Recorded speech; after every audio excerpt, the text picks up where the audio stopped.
that is when you really show thankfulness. So there's two parts of this, right? The all-wise Quran shows thanks to be the result of creation, and the mighty Quran of the universe, we also call the Quran of the universe. The universe is like a book. It's speaking to humanity, right? The Quran of the universe shows that the most important result of the creation of the world is also thanks. When you look at creatures, the way that things are created, it's going to explain everything here. I'll keep going. It is as if the most important fruit of the tree of creation is thanks. Imagine that the universe is like a tree.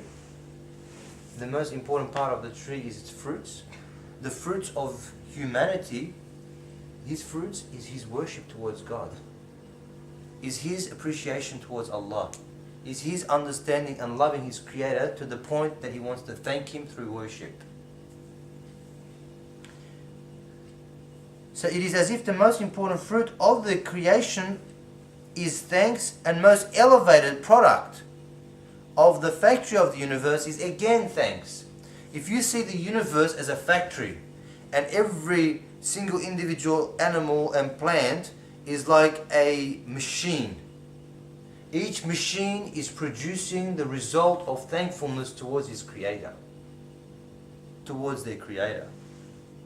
Each machine, human is an individual machine in the big factory of the universe, producing verbal and active worship and thankfulness and appreciation to his creator. And all animals, we've done this subject before, where how animals worship Allah and how they show their appreciation through their body language and the things that they do and the results that they produce. They are producing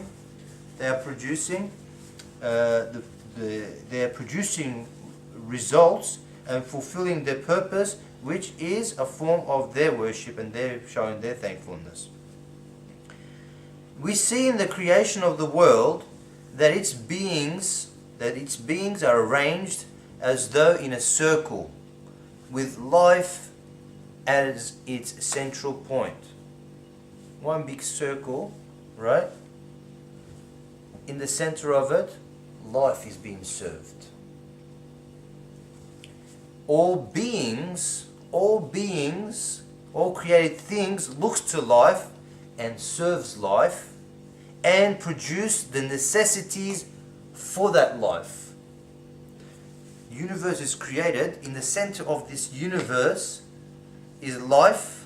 Everything that is necessitated for this life is created. It serves life and produces all the necessities of that life. So everything looks to life. So the central point, the most important result of the creation of this universe is humanity then. It's going to come to it, obviously I'm jumping here again. But that is a central point. I said to somebody, I think yesterday or today, it was yesterday, you were there in our conversation. We had a conversation with a monk, Kung Fu monk. Yes. Very interesting. And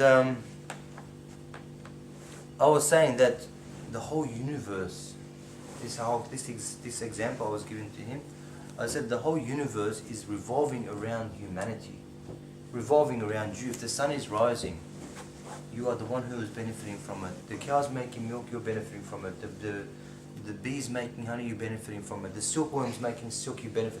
Everything that the universe is producing as a result is looking back to you, and you are benefiting from this result. Basically then, you can say, I am the central point of this universe.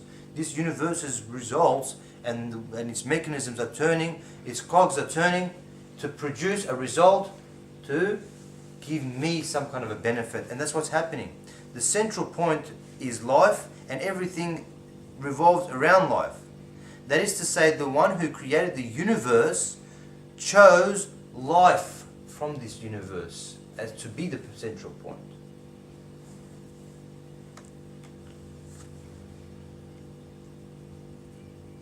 Then we see that he created the animal kingdom in a form of a circle and placed man, human, in the center of it. So you got creation itself, all beings. The center of all beings is life. From life, you have Central point, again, human life. All the animals are serving again and producing a result that again is looking directly or indirectly both to humanity again. Simply, Allah has centered the aims intended from animate beings, from living beings, on humanity, on human being. Gathering all living creatures around Him and subjugating them to Him. In other words, bringing everything to His assistance. So in the first field we talked about is all of creation and life in the center of it. You think to yourself like this, right? In the universe, as far as we can only comment on as far as we have researched and found, right? As far as we have researched and found, and science has gone as far as they can, right? There is no oxygen in other planets. There is no water in other planets. There's no plant life and any forms of life in other planets, right? Now, oxygen is being given, humanity benefits from it. The human lung is made in accordance to the oxygen in the air so that he can benefit from it. So the one who's creating the oxygen in this world and not having it anywhere else in the whole universe has planned it, programmed it, put it together in that way that humanity is going to benefit from this. It shows that a result. Think about this, right? I don't want to get into too much detail, but let's say from the beginning when we talk about the Big Bang Theory, you know, everything, a big explosion happens. From nothingness, everything starts to exist. There's no matter, no time, no nothing. From that, everything, time and matter is created. Then all these stars, all these galaxies and everything spread out. And out of all of these galaxies, all these stars, only one globe, there is all the conditions that are perfect for human life. Perfect. Absolutely perfect. Like we said, if the oxygen was too much, too little, not enough. If the sun was too far, too close, we can't live. Every single detail is absolutely perfect. So a perfect being is creating this and making everything revolve. So we can say this, the earth itself is the central point of the universe, because that is serving the world, which serves life.